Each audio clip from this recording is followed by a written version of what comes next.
Today I'm talking to Frederica Perera, Professor of Public Health, Director, Translation Research, and Founding Director of the Columbia Center for Children's Environmental Health Mailman School of Public Health at Columbia University in New York in the United States. She is a specialist in how children's health is affected by climate change. Hi, Dr. Perera. Hello, nice to talk to you, Robert. Thank you. Thanks for joining me today. Why is climate change so bad for people's health? It's not just because it's hot, right?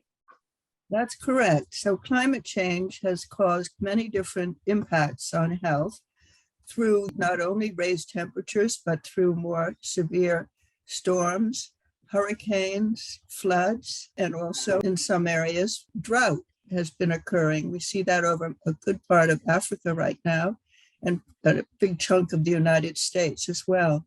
So there are many different effects of climate change, not to mention the spread of infectious diseases.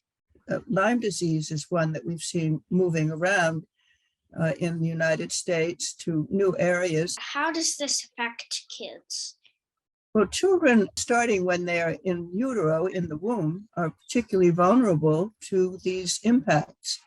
Fossil fuel is the root cause of climate change, and also air pollution creates the majority of these two problems, and they act together because in adults we have these systems that work to help us to clear and render harmless certain toxic substances that get into the body and repair their damage. Also, our adult immune systems work well, but in the very young developing fetus before birth and then infant child, the immune system is still maturing.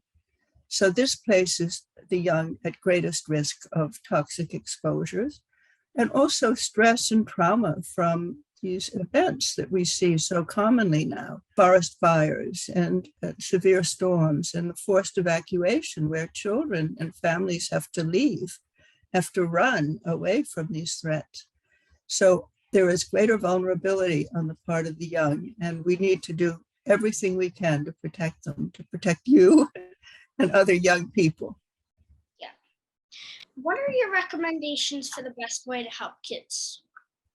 Well, the best way to help kids is to tackle the problem as strongly and effectively as we can as adults. We have that responsibility, and we care about all of you. You young are our primary concern and the next generation. And we want to make sure that this world is safe for you. So we need to sharply reduce and eventually very quickly actually eliminate fossil fuels from our energy sources. And we do know how to do that, Robert. We know that we can build windmills, we can build solar panels, and we can have newer technologies that are coming along, hydrogen, for example, and electrification of vehicles, trucks, and cars, for example, will do a great deal to help solve the problem of emissions from fossil fuel. So you do know that fossil fuel emissions are not only carbon dioxide, which is the big problem for climate change, but also air pollution that I mentioned, like particles and gases that are very harmful. Yeah. Is there anything kids and their families can do to help protect them?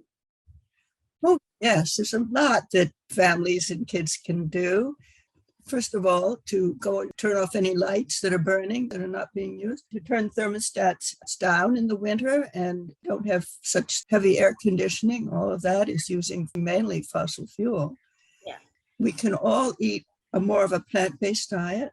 We can eat less meat, for example, because raising beef is a very major source of greenhouse gas emissions. Yeah. And we can just be very careful in our own lives that we don't waste energy and that we plant things. How about planting a small garden if you have room around your house or in your community? Children have been doing that around the country and around the world. And children are very wise. You all are very smart. And often you're educating the older generation, your parents and grandparents, about the problem and what they can do. But basically, Robert, it's up to government and and adults to do the heavy lifting here. And fortunately, we see some important new hopeful legislation coming out of our Congress after a long, long wait. So I feel very much more optimistic than I did a few months ago. Yeah. What do you wish more people knew about the effects of pollution on kids? Well, I wish people understood, A, the vulnerability of the young.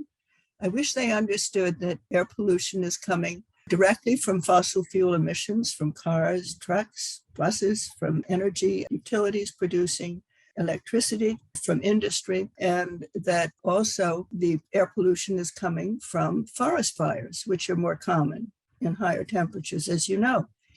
So we need to protect children against air pollution because their lungs, your young developing lungs, are more vulnerable. And you take in more air based on your body weight compared to adults. And so the young are most at risk of air pollution, as well as of these other impacts that I've mentioned from climate change. And what I wish people understood was that these don't operate separately, that they can combine to cause greater harm. Yeah. Do you hope that we can fix this? Very much so, Robert. And I have confidence that we can. And we know how to do it. The solutions are there. Yeah. And we don't need any huge, big, new technological breakthrough. We know we have the means at hand. So I am hopeful. Yeah. Thanks so much for joining me today, Dr. Perera. And remember, together kids can save the world. Please like and subscribe. Thank you. Bye. Bye, Robert. Thanks a lot. Take care.